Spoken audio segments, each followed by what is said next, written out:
Okay जी। अभी हम देख लेते हैं कि सोशल कॉन्ट्रैक्चुअलिस्ट जो हैं उन्होंने कोई ऑब्जेक्टिव मोरालिटी का सोर्स प्रोवाइड करने की कोशिश की है कि भाई social contract is actually the main source of objective morality.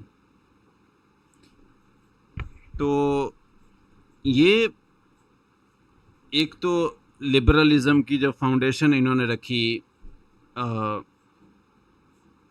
John Locke ने, एक्चुअल में जो लिबरल फिलोसफी लिबरल डेमोक्रेसी का कॉन्सेप्ट है वो इधर से ही निकला है सारा। फिर Thomas Hobbes, Hobbesian state, absolute sovereign. Caliphate में ऐसा नहीं था, अली राशिदुन कैलिफत में sovereign is not absolute, consultation वशाविर हम फिलामरी, take consultation, constitution of Medina article number 39, the parties to this pact must seek mutual advice and consultation. Article 37, the Jews will bear their own expenses and the Muslims will bear their own expenses. Religious autonomy provide की गई, legal autonomy, multiple tribes थे वहाँ पे Arabia में। तो constitution of Medina के through किस तरह से रिकॉन्साइल किया, किस तरह से रिकॉन्सिलिएशन प्रोवाइड की एक सोशल कॉन्ट्रैक्ट के थ्रू। वहाँ पे कोई भी मींस के होबेसियन और जॉन लॉक की प्रोपोगेटेड सोशल कॉन्ट्रैक्ट नहीं थी, होबेसियन सोशल कॉन्ट्रैक्ट नहीं है, जीन जैकूस रोशो का सोशल कॉन्ट्रैक्ट नहीं है, Muhammad peace be upon him का सोशल कॉन्ट्रैक्ट है वहाँ पे। और उसके अगरचे आप पहले 10 आर्टिकल्स देखें, उसमें से जो 4 आर्टिकल है, article number 2, article number 4, article number 6, article number about 9, about 7, article number 7, ये आर्टिकल, पहले 2 article, the Muhajirun will decide, the Quraysh Muhajirun, the Quraysh immigrants will decide their blood money according to their own equitable or fair customs. The Jews of Bani Auf will decide their will decide the blood money of their according to their own existing customs. फिर article number 4, article number 6 says same arrangements apply to Banu Najr, Banu Jusham, Banu Saida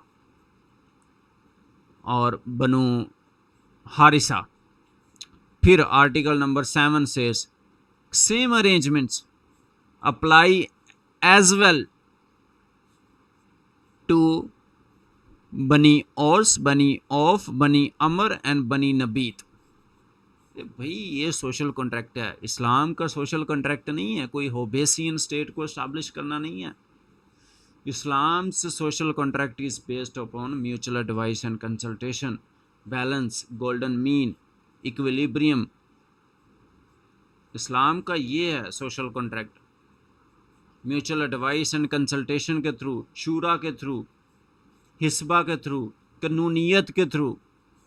if Fatima daughter of Muhammad commit a theft, I would have cut her hand off.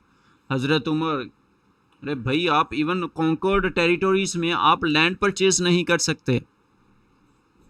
Conquered territories में 22 लाख मरबा मील के ऊपर उन्होंने हुकूमत की, conquered territories के ऊपर आप लैंड परचेज नहीं कर सकते।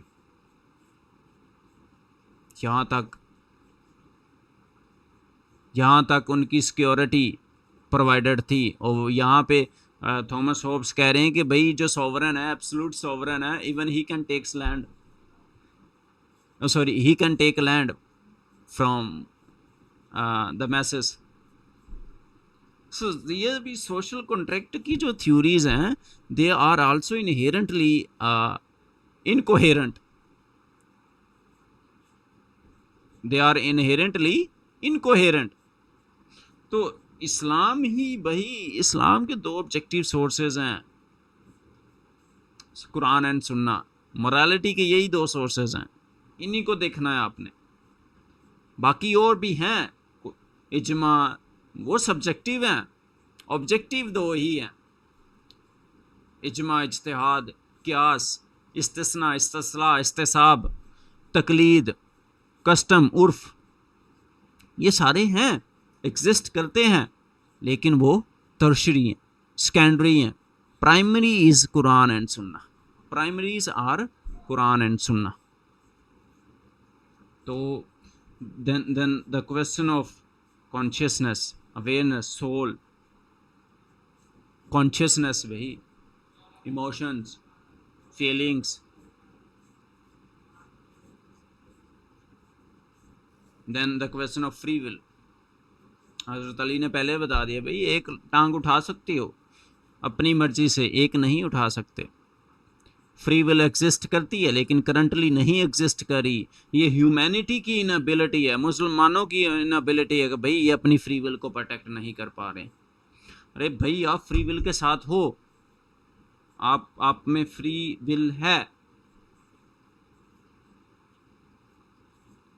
ये इस्लाम का जो कंसेप्ट ऑफ प्री डिटर्मिनेशन है ये, और इस्लाम इनमें जो मुसलमान हैं उनमें ऑटोनमी भी है भाई, एक टांग उठा सकते एक नहीं उठा सकते, खुदा की मर्जी से बैलेंस है, बैलेंस। अब सोशल मीडिया के इनरोड्स हैं, हमारे सोशो इकोनॉमिक पॉलिटिकल एक्टर्स हैं, मल्टीपल एक्टर्स हैं जिनकी वजह से हमारी ओपिनियन, हमारी फ्री विल शेप हो रही है। आर्टिफिशियल इंटेलिजेंस ये हमें सेल्फ बता रही है, हम we are unable to self discover, we are unable to make self discovery, our autonomy is being eroded by this artificial intelligence, social media platforms, Bollywood, Hollywood and multiple other advertising agencies। अरे भाई अब ये आप blame करेंगे इन चीज़ों को कि भाई हमारी social media sorry free will तो एग्जिस्ट ही नहीं करती। अरे you are unable to discover yourself. Islam ने कहा आप फ्री विल के साथ हो। आप शोपनहावर की फ़िलॉसफी को लेकर बैठ सकते हैं, कह सकते हैं कि भाई फ्री विल तो एग्जिस्ट ही नहीं करती। शोपनहावर साहब कहते हैं कि भाई सारी जो इंसानों की जो विल्स हैं वो क्या है, वो फ्री विल नहीं है भाई। आप खाने का डिसीजन कर सकते हो लेकिन क्या आप विल करोगे उसको आप विल नहीं कर सकते। तो ये डिसीजन कहाँ से आया? तो शोपनहावर साहब कहते हैं ठीक है। तो इस्लाम में फ्री विल का कंसेप्ट है, ठीक है, इस्लाम इसका आंसर भी करता है। और ये ह्यूमन ईगो में पढ़िएगा, रिकंस्ट्रक्शन में, human ego, his freedom, immorality from the reconstruction of the freedom and immorality, the human ego, the freedom and immorality from the reconstruction of religious thought in Islam। अच्छा, ये जो मैंने 5-6 आपको बताए हुए हैं the answers to questions not addressed by science, तो यहाँ पे ये देखें कितने क्वेश्चंस हैं, ये आपने इनको याद करना है प्लीज़। ये मैं बताने में ज़रा टाइम लग रहा है, ये क्वेश्चन उतना मटेरियल है कि फ़िलासफ़िकली कुरानिक रेफरेंसेस के थ्रू और प्रॉपर बैलेंस्ड वे में आप क्वेश्चन को अटैम्प्ट कर पाओगे इंशाल्लाह। तो ये देखें, the existence of God, the purpose of universe, the reality of hereafter, the source of objective reality and the question of consciousness and the question of free will, ये सारी चीज़ें इस्लाम आंसर करता है। And the unity of matter and spirit, Islam में there is unity of matter and spirit. मैंने पहले आपको कहा था कि science actually sees the things by factualize, by creating factions. Schism का कंसेप्ट है, schism, there is schism in science. Islam divide the things, religion does not divide the things, religion sees the things holistically, completely, in a wholesome manners। so यहाँ पे unity है, यहाँ पे unity of matter and spirit है। Importance क्या, पहले हमने पढ़ा नेसेसिटी, नेसेसिटीज बताई मैंने 5। पहली है कि it provides solution to the human problem. Second, purpose बताती है ह्यूमन काइंड को purpose. The third is the questions not addressed by the science, and the fourth is unity of matter and spirit. एक और है, हाँ, civilizations built on revelation is a strong civilization। ये 5 necessities हैं। दीन की ज़रूरत क्यों है?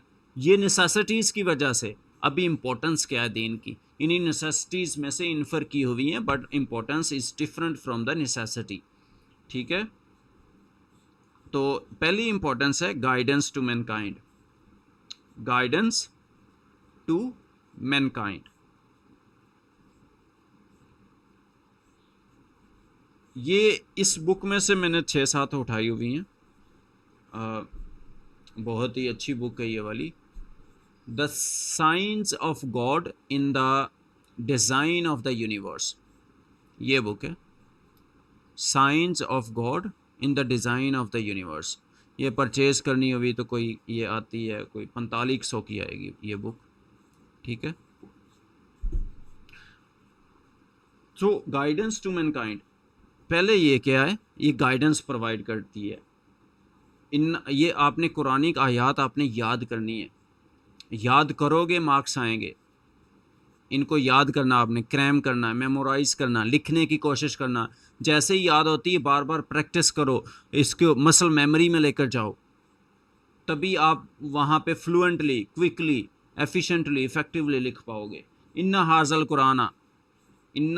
कुराना यहदी लिल्लाती हिया अक़वाम, इन्ना हाजल कुराना यहदी लिल्लाती हिया अक़वाम। Surely the Quran guides to that which is most upright। सूरत इसरा आयत नंबर 9। दीन provides clear path फ़आमिनु बिल्लाहि व रसूलिहि व नूरिल लज़ी अंज़लना। So believe in Allah, in His messenger, and in the light what we have revealed। Surah number 64। darkness to light, litukhrijun nasa minaz-zulumati ilan nur। So bring forth mankind from every kind of darkness into light, every kind of darkness into light। so यहाँ पे ये 3 आयात, इन्ना हाजल कुराना यहदी लिल्लाति हिया अक़वाम। surely this is Quran guides to what is most upright. जैसे primary objective और morality का ऊपर हमने जिक्र किया है, तो यही कुरान ही है, सुन्ना है, कुरान एंड सुन्ना, क्लियर पाथ। फ़ामिनु बिल्लाहि व रसूलिहि व अंजलना व रसूलिहि व नूरिल लज़ी अंजलना व नूरिल लज़ी अंजलना। So believe in God and in His messenger, in the light that we have revealed, darkness to light, bring forth mankind from every kind of darkness, litukhrijun nasa minaz-zulumati ilan nur। ये देखें, ये सारी आयात आपने याद करनी है, याद करेंगे, कोट करेंगे, मार्क्स आएंगे इंशाल्लाह। सोर्स ऑफ नॉलेज, ये क्वेश्चन भी आया हुआ है एक, यासीन वल कुरानिल हकीम। अच्छा, ये कुछ मैं ज़रा इधर से ये तीनों जल्दी में बता दी हैं, बिकॉज़ ये आपने यहाँ तक ही इनको याद रखें, ज़्यादा डिटेल में जाने की ज़रूरत नहीं है। ऊपर बातें बताई हैं ताकि आप थोड़ी सी चीज़ों को एनालाइज कर पाओ। और यहाँ पे थोड़ा सा मैं, बिकॉज़ लेक्चर का इख्तिताम भी करना बहुत ज़्यादा लेंथी हो जाएगा otherwise. So sources of knowledge, यहाँ पे कुछ डिबेट की जा सकती है। अब ये नहीं, ऊपर डिबेट नहीं की जा सकती, इस वजह से मैं नीचे आ गया हूँ। ये है कि सोर्सेज ऑफ नॉलेज के ऊपर it is a debatable point, her book में कवर्ड है। ऊपर ये सीधे पॉइंट्स हैं, ऊपर बता चुका हूँ, clear path, darkness to light, guidance to mankind. ये ऊपर वाली नेसेसिटी में मैंने चीज़ें बता दी, लेकिन इम्पोर्टेंस में आपने ये ज़रूर लिखनी है। वो एक फ़िलासफ़िकल डायमेंशन है। This is the dimension that philosophical dimension is also covered in Quran and Sunnah। ठीक है, ये भी है, importance is different from the necessity। ठीक है, सो इसकी utility is different than that of the necessity. So sources of knowledge क्या है? सोर्सेज ऑफ नॉलेज क्या है? एटिमोलॉजी जो सब्जेक्ट है जिसमें नॉलेज को स्टडी किया जाता है, जिसमें नॉलेज को स्टडी किया जाता है, तो उस सोर्सेज क्या हैं, नॉलेज के सोर्सेज क्या हैं? सो फर्स्ट सोर्स है the five senses. Five senses कौन सी हैं? द स्मेलिंग, द ईटिंग, ठीक है, या टेस्टिंग, सीइंग, हेयरिंग, ठीक है, and touching. These are the five senses. Sensational जो एक्सपीरियंस होता है, सेंसेशन एक्सपीरियंस है, that sensation experience is the source of knowledge.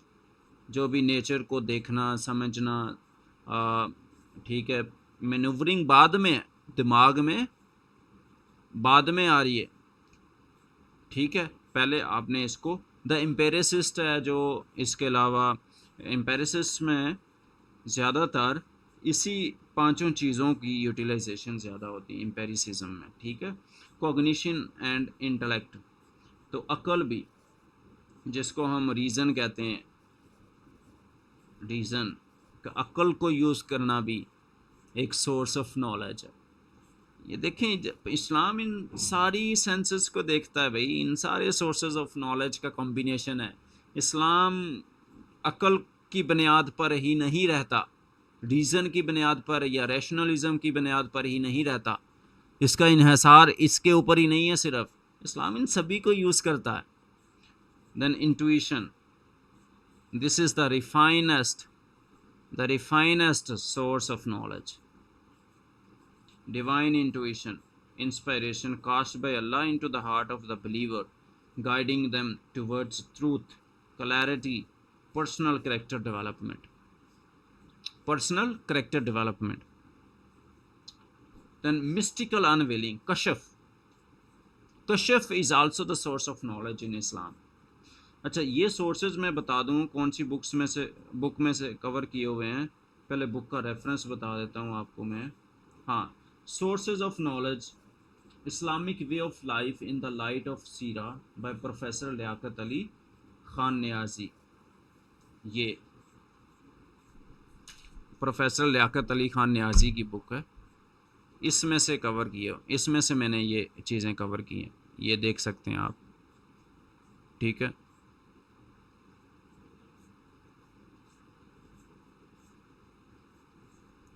So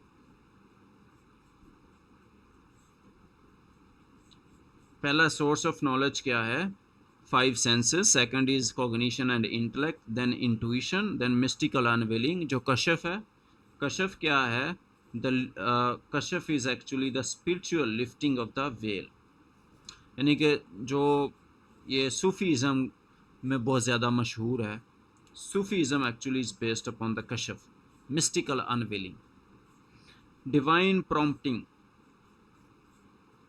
the act of spiritual suggestion or casting inward।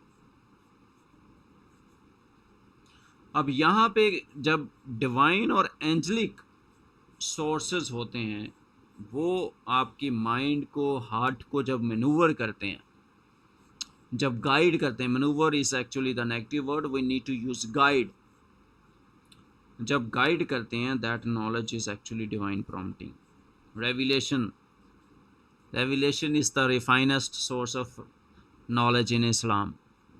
यही revelation है जो civilisations ने छोड़ी और तबाह बर्बाद हो गई। सो यहाँ पे एक क्वेश्चन भी आया हुआ कि रेविलेशन की टाइप्स भी बताएं और रेविलेशन को अच्छे तरीके से एनालाइज करें, और इस्लाम में इसकी ज़रूरत क्यों है, और दीन रिलीजन्स में इसकी ज़रूरत क्यों पेश आती है। वो नेसेसिटी ऊपर बता दी हैं, वो सारी ज़रूरत ही हैं। फिर रेविलेशन में इम्पोर्टेंस भी आप बता सकते हैं। तो जो ऊपर वाला सब कुछ जो हमने पढ़ा हुआ है वो इम्पोर्टेंस, नेसेसिटी, परफेक्शन, सब कुछ इसमें बता सकते हैं इस रेवलेशन वाले सवाल में। सो यहाँ पे कुछ टाइप्स बताई हुई हैं रेवलेशन की, मीन्स वही की। वही मतलू, वही मतलू क्या होती है जी? वही है मतलू क्या है?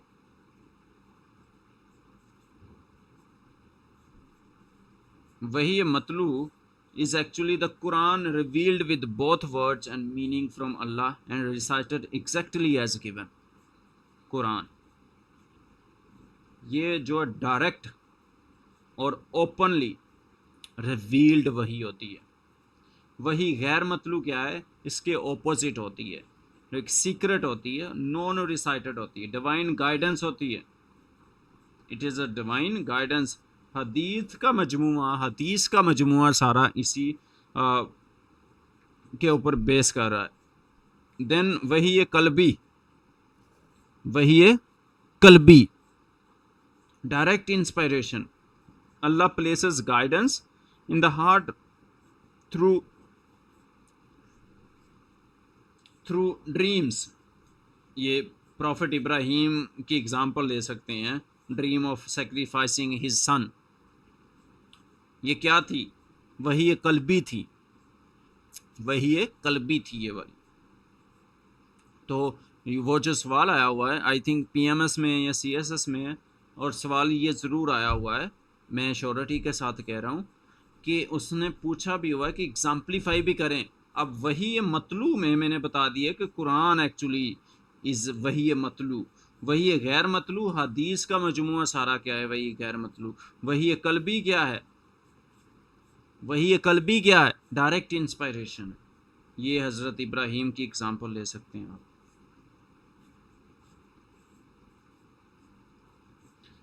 Then there is a type of वही that is called as from behind a well.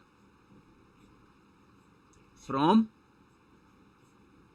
Behind a veil, Allah communicates without being seen. Allah speaking to Prophet Musa at Mount Sinai.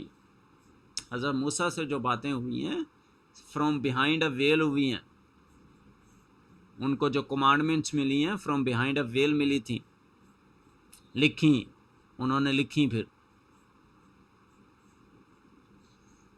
Angel mediated वही, revelation delivered through Jibreel, the first revelation। इकरा, सूरत इकरा बिस्मि रब्बिकल्लाज़ी खलक़। सो ये 5 types हैं, वही है मतलू, वही है गैर मतलू, angel mediated वही, from behind the well, and the fifth one is actually the fifth one is वही है कल्बी, वही है कल्बी। सो ये 5 टाइप्स हैं, पांचों को मैंने एग्जाम्पलीफाई भी किया है। सोर्सेज ऑफ नॉलेज भी 5 हैं, सोर्सेज ऑफ नॉलेज भी 5 हैं, 1 2 3 4 5 सॉरी 6 है, 6। Revelation, divine prompting, mystical unwilling, intuition, cognition and intellect, the 5 senses. तो ये हमारे जो हैं 6 सोर्सेज ऑफ नॉलेज हैं और 5 टाइप्स ऑफ वही हैं। तो दीन is actually the source of knowledge, दीन is actually the source of knowledge. अब देखें, दीन sets the criterion for right and wrong. कुल इन्नमा हर्रम रब्बिल फ़वाहिशी मा ज़हरा मिनहा व मा बातना। Say my Lord has only forbidden immoralities, what is apparent of them and what is concealed। सूरत अराफ आयत नंबर 33। अब ये चीज़ें आपने मेमोराइज करनी है। How can you memorize? By making repeated repetitions। Revisions ऊंची बोल के करें, सुनाएं किसी को, किसी के साथ डिस्कस करें, कुरानिक रेफरेंसेस को यूज़ करना सीखें। देन स्पिरिचुअल क्योर, स्पिरिचुअलिटी, मा हुआ शिफा उन वरहमतुल लिल मोमिनीन, मा हुआ शिफा उन वरहमतुल लिल मोमिनीन, the Quran is a healing and a grace for those who have faith. सूरत इसरा आयत नंबर 82, आयत number 82। So Islam is the criterion, Islam sets the criterion for right and wrong। यहाँ पे भी देखें ऑब्जेक्टिव मोरालिटी, जो भी सॉल्यूशंस वेस्ट ने ढूंढने की कोशिश की, इस्लाम ने पहले ही प्रोवाइड किए हुए हैं। मैग्ना कार्टा कब आता है, कॉन्स्टिट्यूशन ऑफ मदीना कब आता है, भाई उससे पहले भी कॉन्स्टिट्यूशंस थे, आए थे, कोई रिटन कमांडमेंट्स थी, लाइक मल्टीपल थी। द सिप्रस सिलेंडर था, ठीक है, फिर उसके अलावा हमू राबी था, नाम बोल रहा हूँ शायद ये मिसप्रोनाउंसिएशन भी है, ठीक है, लेकिन मल्टीपल जो वो आए हुए थे कॉन्स्टिट्यूशंस, मीन्स के कुछ कॉन्स्टिट्यूशंस तो नहीं कह सकते उनको, कुछ इंजंक्शंस थी, इंजंक्शंस वो लीडर्स की थी, उन्होंने लिखी हुई थी। तो आप सल्लल्लाहु अलैहि वसल्लम के इरा में जो कॉन्स्टिट्यूशन आया, उसने सही क्राइटेरियन सेट किया राइट और रॉन्ग में। एक्चुअल में तो वही एक कंप्लीट चीज़ है। अब प्रीवियस अगरचे हिस्टोरिसाइजेशन करूं मैं, तो हमें पता है कि एंशिएंट एजेस में कोड ऑफ उर नामू के नाम से सुमेरियन और मेसोपोटामिया में जो एक क्ले ओरिएंटेड कोई चीज़, जिसमें रूलर ने और नामू ने कुछ कोड्स लिखे थे, कुछ एथिक्स लिखे थे। फिर कोड ऑफ हम्मुराबी बेबीलोन में, देन साइरस सिलेंडर पर्शिया में, रोमन लॉ, जुस सिविली और जुस जेंटियम, ये इसमें रोमन लॉज में। सो ये एंशिएंट एज में भी एग्जिस्ट कर रहे थे criterion for right and wrong, इन्होंने अपने लिहाज से सेट किए हुए थे। कुल इन्नमा हर्रम रब्बिल फ़वाहिशी मा ज़हरा मिन्हा वमा बतना, ये फ़िलॉसफी तो नहीं थी वहाँ पे एग्जिस्ट कर रही। वो जो उनको बेनिफिट कर रहे थे, उन्होंने उन रूल सेट कर दिए। इस्लाम ने तो फिर भाई सभी के लिए कुल इन्नमा, ये नहीं कि सेलेक्टिव इम्प्लीकेशन ऑफ दिस कुल इन्नमा हर्रम रब्बिल फ़वाहिशी मा ज़हरा मिन्हा